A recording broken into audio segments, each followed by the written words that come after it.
আর চলেছে নীল পাখির খোঁজে। কিন্তু নীল পাখি যে বড্ড বাজে, সে পাথর বানায় কথার ভাঁজে। এই কাক, কি সব বাজে বাজে কথা বলছো? তুমি কি করে জানলে আমি নীল পাখির খোঁজে যাচ্ছি? আমি সব জানি। আমি এটাও জানি ওই নীল পাখি কোথায় থাকে। আরো জানি ওই নীল পাখি তোমায় করে দেবে পাথর। মানে ওই নীল ক্ষুদ্র পাখি আমাকে কি করে পাথর করবে? তুমি আমাকে বলো ওই নীল পাখি কোথায় থাকে।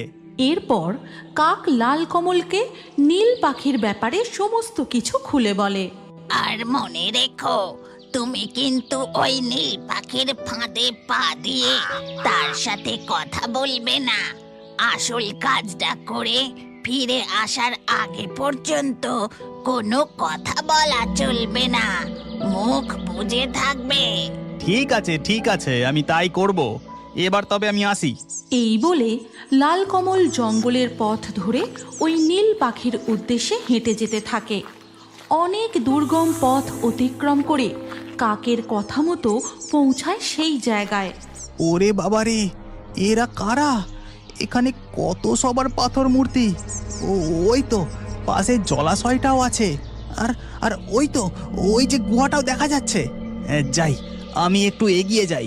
লাল কমল আরও কিছুটা এগিয়ে গিয়ে আশেপাশে নীল পাখিটিকে খুঁজতে থাকে।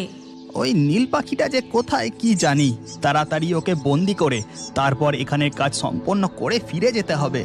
এই কথা শেষ হতে না হতেই ওই অপূর্ব নীল পাখিটি উড়ে এসে লাল কমলের কাঁধে বসে। বোকা রাজকুমার, তুমি আমাকে ধরতে এসেছো? তুমি কি মনে করেছো সোনার আপেল আমি নিজের জন্য চুরি করেছি? আমি তার শক্তি বাড়ানোর জন্য সোনার আপেল চুরি করি। নীল পাখির এই কথা শুনে লাল কমল মনে মনে ভাবে, কার শক্তি বাড়ানোর জন্য এই নীল পাখি আমাদের সোনার আপেল চুরি করে আনছে? কিন্তু কাক তো আমাকে এই নীল পাখির সাথে কথা বলতে বারণ করেছে। কি যে করি? ঠিক তখনই ওই নীল পাখি আবার বলে, কি ভাবছো লাল কমল? ভাবছো আমায় বন্দি করে নিয়ে গেলে তোমার পিতার রাজ সিংহাসন তোমায় দেবে? কখনো না। না, আমি বড়। রাজ সিংহাসনের অধিকার শুধু আমার। সিংহাসনে শুধু আমি বসবো। তুমি বলো পিতা কাকে রাজ সিংহাসন দেবেন? লাল কমলের কথা শেষ হতেই সে পাথরে পরিণত হয়। আর ওই নীল পাখি হাসতে হাসতে বলে, বোকা রাজকুমার, এসেছিল আমায় ধরে নিয়ে যেতে। ঠিক তখনই গুহার ভেতর থেকে বেরিয়ে আসে এক ভয়ঙ্কর ডাইনি। আর সে বলে, সাবাস আমার নীল পাখি, তুই খুব ভালো কাজ করেছিস। যা, আজ রাত হলে আবার রাজার সোনার আপেল চুরি করে নিয়ে আসবি। তখন ওই জলাশয় থেকে এক জলপরি মাথা তুলে ফুঁপিয়ে ফুঁপিয়ে কাঁদতে থাকে।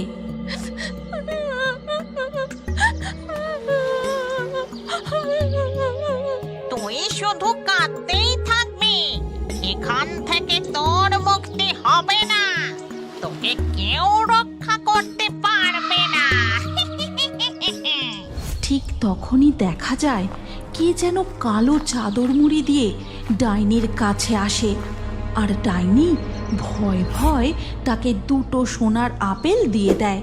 আর ওদিকে কপিলাপুর রাজ্যে রাজা Suryapratap, Your skin has never looked its best because you haven't been moisturizing it. So let me recommend a dermatologist approved fine, Venusia Max's Intensive Moisturizing Cream. Using it on my face and body in one go has been such a lifesaver. It's so rich and creamy, absorbs in. এক সপ্তাহ কেটে গেল, আমার লাল কমল যে এখনো ফিরল না। আর এদিকে দিনের পর দিন আমার সোনার আপেল চুরি হয়েই চলেছে। কি যে করি, আমার এই দুশ্চিন্তা কিভাবে কমবে কি জানি। পিতা, আপনি দুশ্চিন্তা করবেন না। আমি ঠিক আমাদের সোনার আপেল চোর ওই নীল পাখিকে বন্দি করবই। আর দাদা লাল কমলকেও ফিরিয়ে নিয়ে আসবো। আপনাকে কথা দিলাম। এই কথা বলে নীলকমল ওই নীল পাখির উদ্দেশ্যে রওনা দেয়। জঙ্গলের পথ ধরে সে হেঁটে যেতে থাকে। ঠিক সেই সময় পিছন দিক থেকে সে শুনতে পায়, এই গল্পের পরবর্তী পর্ব যদি তুমি দেখতে চাও তাহলে কমেন্টে নেক্সট পার্ট অবশ্যই লিখো। আর আমাদের